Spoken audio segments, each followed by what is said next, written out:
Տեղի ունեցել վարչապետ Նիկոլ Փաշինյանի հեռախոսազրույցն ԱՄՆ պետքարտուղար Մարկո Ռուբիոյի հետ զրուցակիցները քննարկել են Հայաստան-ԱՄՆ ռազմավարական գործընկերությանը, նաև տարածաշրջանային օրակարգին վերաբերող հարցեր։ Վարչապետը պետքարտուղարին ներկայացրել է Հայաստանի եւ Ադրբեջանի միջև խաղաղության եւ միջպետական հարաբերությունների հաստատման մասին համաձայնագրի նախագծի համաձայնեցումը։ Վարչապետն ընդգծել է, որ համաձայնագրի նախագիծը սպասում է ստորագրման։ Զրուցակիցները պայմանավորվել են շարունակել Հայաստան-ԱՄՆ բարձր մակարդակի շփումները։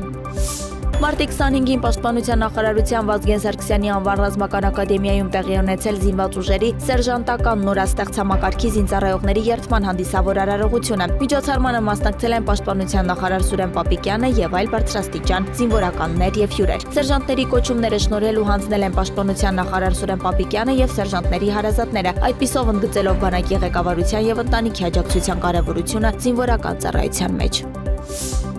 Ֆրանսիական արտահերոստալիքը ներողություն է խնդրել սխալ քարտեզ ցույց տալու համար, որտեղ Հայաստանը ջնջված է քարտեզից։ 28 րոպե շոուի հաղորդավար Էլիզաբեթ Քուինն ասել է, որ հաղորդաշարի անձնակազմը ցանկանում է ներողություն խնդրել հայերից սխալ քարտեզի համար, որը ցուցադրվել է Թուրքիայի վերաբերյալ բանավեճի ժամանակ։